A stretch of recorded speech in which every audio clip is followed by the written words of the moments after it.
वो बेहद खूबसूरत थी। उसे एक बार अगर निगाह भरकर कोई देख ले तो शायद ताउम्र उसका चेहरा जहन में तस्वीर बनकर छप जाता था। वो जब सच संवर कर निकलती थी तो देखने वालों की आंखें खुली की खुली रह जाती थीं। ये महिला शादीशुदा थी, लेकिन इसी के पति ने शराब के नशे में इसकी जान ले डाली।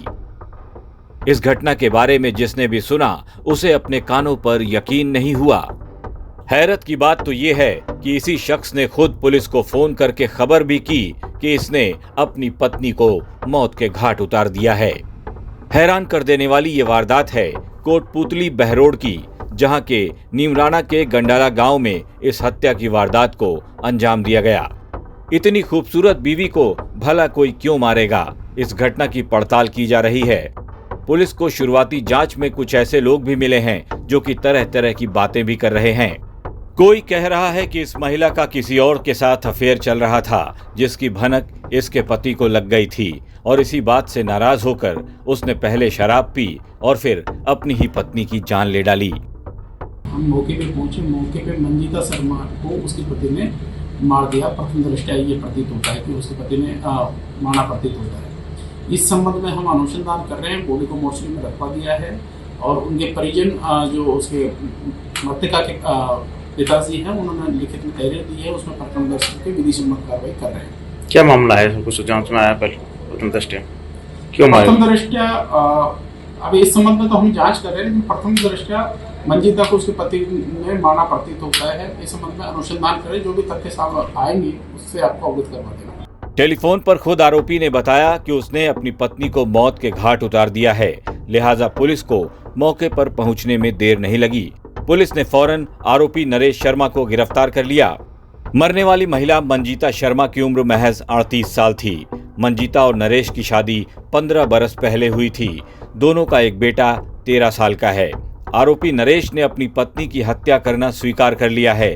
हत्या की असल वजह का पुलिस ने अब तक खुलासा नहीं किया है, लेकिन अब नरेश की खामोशी और उसकी आंखों में बदले वाली आग से यह साफ पता चल रहा है कि वो अपनी पत्नी के चाल चलन से खुश नहीं था। राजस्थान के कोटपुतली बहरोड जिले के नीमराणा क्षेत्र में एक दिल दहला देने वाला मामला सामने आया है। यहाँ पति ने शक के बिहाफ पर अपनी पत्नी की गला घोंटकर हत्या कर दी और उसके बाद पुलिस के सामने सरेंडर कर दिया। घटना को अंजाम देने के बाद पति ने पुलिस को फोन किया और पूरी घटना की जानकारी दी। उसने कहा कि मैंने मेरी पत्नी की हत्या कर दी है। पुलिस मौके पर पहुंची और पति को गिरफ्तार कर लिया। शुरुआती जांच पड़ताल में सामने आया है कि पति को शक था कि उसकी पत्नी के अवैध संबंध है और वो किसी से फोन पर बात करती है। इस बात को लेकर आए दिन दोनों के बीच विवाद होते थे। पति शराब के नशे में घर आता और दोनों के बीच लड़ाइयाँ होती थी। इतना ही नहीं, पुलिस जांच में सामने आया है कि पति के ऊपर लाखों का कर्ज भी था। वो एक निजी फैक्ट्री में काम करता था, कंपनी में काम करता था। दोनों की शादी कुछ साल पहले हुई थी और दोनों के 2 छोटे बच्चे थे। ऐसे में अब पत्नी की मौत हो चुकी है, पति जेल में है, तो बच्चे अब परिवार के सदस्यों के साथ रह रहे हैं। पोस्टमार्टम के बाद मृतका के शव को उसके माता पिता के हवाले कर दिया है और पुलिस लगातार पति से पूछताछ कर रही है। मंजिता की मौत के बाद जितने मुंह उतनी तरह की बातें हो रही हैं। मंजिता की मौत के बाद हर कोई उसके दामन पर दाग लगा रहा है, लेकिन सच्चाई सामने आना अभी बाकी है, क्योंकि पुलिस ने अभी तक इस घटना का पूरी तरह से खुलासा नहीं किया है। राजस्थान तक के लिए अलवर से हिमांशु शर्मा की रिपोर्ट।